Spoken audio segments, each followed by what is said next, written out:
He shoots. He scores. And the crowd goes wild. Have you ever seen thousands of people packed into a stadium for a big game? Think about how the crowd watches intently, cheering and booing in response to every move of the players on the field or on the court. And when something remarkable happens, like that last-minute buzzer-beating shot, they erupt in elation, chanting your name. It's every kid's dream, right? Whether you're shooting imaginary game-winning shots in an empty gym, or wishing you were rich and famous, or growing up addicted to social media, watching your post rack up likes and comments for validation. It's always somehow about attention.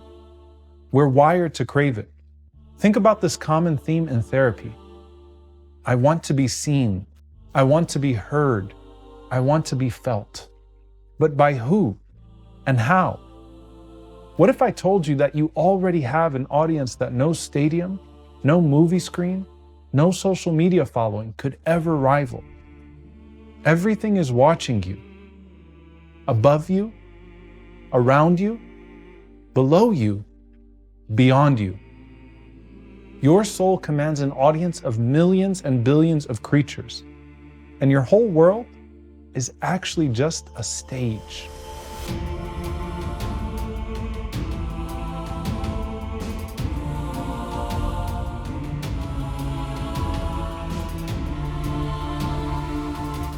Perhaps you can't perceive the commentary because you can't see your audience.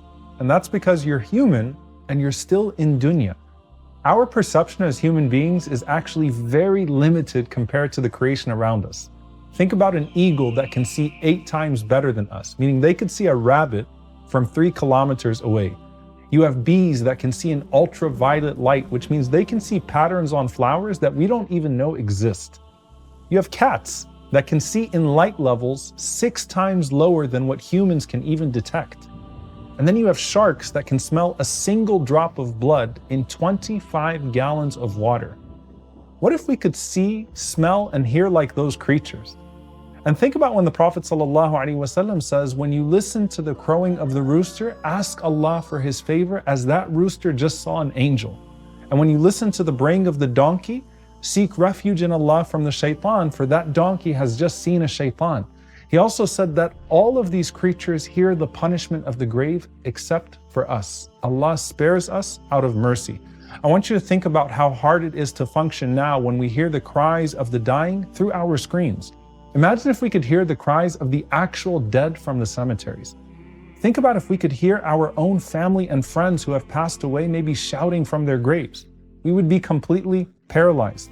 And that mercy of Allah isn't even just for the Barzakh. Like, would we really be able to sit in a social setting if Allah increased our vision to be able to see the particles floating in the air every time someone sneezes, or the dust mites all around us crawling like insects? So Allah gives us the perfect senses to get to know Him and at perfect resolutions. And that's why the Prophet ﷺ said, "Usika an tastahi min Allah Ta'ala kama tastahi min al-rajul as-salih min qawmika." Be shy of Allah like you would from a righteous person from your people. You can see people, and you know how differently you would act if a righteous person was with you 24/7 watching you with a camera, or especially in physical presence. But Allah, who is greater than any righteous man, sees you all the time. And so as you think about the audience of your stage, don't forget the greatest of your unseen audience, Allah. Everyone else in the crowd should be connected back to Allah in order for them to matter to you. Now, what's on display in this great spectacle is not your body or your athletic abilities.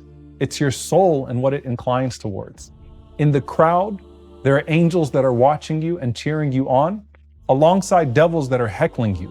You might even have a fan among the angels, but their cheers are not just shouting and clapping, but they chant du'as of forgiveness for you instead. وَيَسْتَغْفِرُونَ لِمَنْ فِي الْأَرْضِ. But there are also the creatures of the jinn, amongst them the shayateen.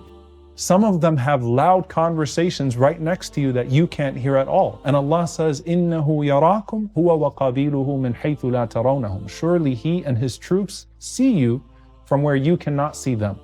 And those devils aren't just heckling you from the outside. They flow through you based on how much access you allow them. It's a relentless battle for you. And you have to learn to tune out the noise every day. See, the more you seek Allah subhanahu wa ta'ala, the volume of the shaitan goes down and you can hear the angels prompting you instead. SubhanAllah, imagine being muhaddath, one who is as if he is spoken to by the angels, like Umar radiallahu ta'ala anhu. Whereas most people are mutawaswas, which means they're constantly subjected to the whispers of shaitan. Because just like your social media algorithm changes in accordance with your desires, so does your soul algorithm. So if you're seeking Allah, you'll start seeing and hearing accordingly, and vice versa. And then you'll come to realize it's not just angels and devils. The entire world, from the elephants and ants on land to the fish in the sea, are chanting your forgiveness when you're seeking Allah's pleasure. But as Allah says, لا تفقهون تسبيحهم. You don't perceive how they glorify Allah, or perhaps how they seek forgiveness for you. On the other hand, you also can't really tell how everything from the angels to the insects can become naturally averse to you because of a sin you've committed or intend to commit. That doesn't mean that every animal that doesn't like you hates you on the basis of your sins. All of this just means that just like how in the Barzakh, everyone can see your soul beyond your body, there are already unseen elements in this world interacting with your soul as the primary version of you. So for example, your soul has a smell that it emits to other creatures. Sufyan rahimahullah was asked, how do the angels know if a person has a bad or a good intention? And he replied saying that when a person intends to do good, the angels perceive the smell of musk coming out of him. Whereas if he intends to do evil, they smell this wretched odor coming out of him. Even the earth itself, Allah subhanahu wa ta'ala says, فَمَا بَكَتْ عَلَيْهِمُ السَّمَاءُ وَالْأَرْضُ, that there are those who have no heaven or earth to cry for them. But Ibn Abbas radiallahu anhuma said that for the believer, the heavens and the earth weep because of the good influences they would leave behind. He said, تَتْكِي الْأَرْضُ عَلَى الْمُؤْمِنِ 40 صَبَاحًا. The earth would weep over a believer for 40 days. On the other hand, the Prophet ﷺ, when describing the foul stench from the place of the earth of the evil person when he dies, literally took a cloth and put it over his nose to describe how bad that soul would smell. But the fragrance of the believer would spark the curiosity even of the angels in the heavens. They would say, where is that beautiful smell coming from? And yes, they too all witnessed the oppression on earth. Was it not that when Ibrahim alayhi salam was thrown in the fire that the angels waited desperately for the command to put the fire out?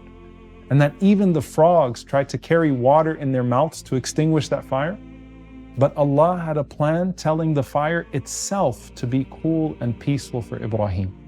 Did the Messenger of Allah ﷺ not say that the angels have their wings spread over Ash-Sham, which is the area of the world most noted for oppression right now? And to the angels, we are not just numbers.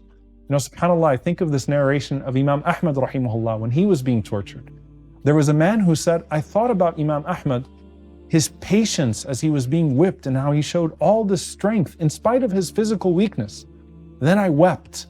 And then that night, I saw in my sleep as if a voice was calling out to me saying, if only you could see the angels in the skies boasting about him while he was being beaten. I said, and did the angels know of Ahmad's beatings?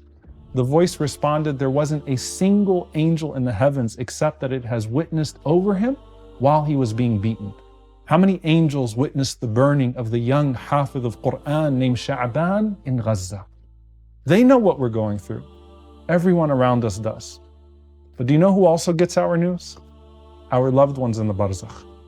Sadaqa ibn Suleiman al-Ja'fari said that I once did something detestable which I came to regret after the death of my father.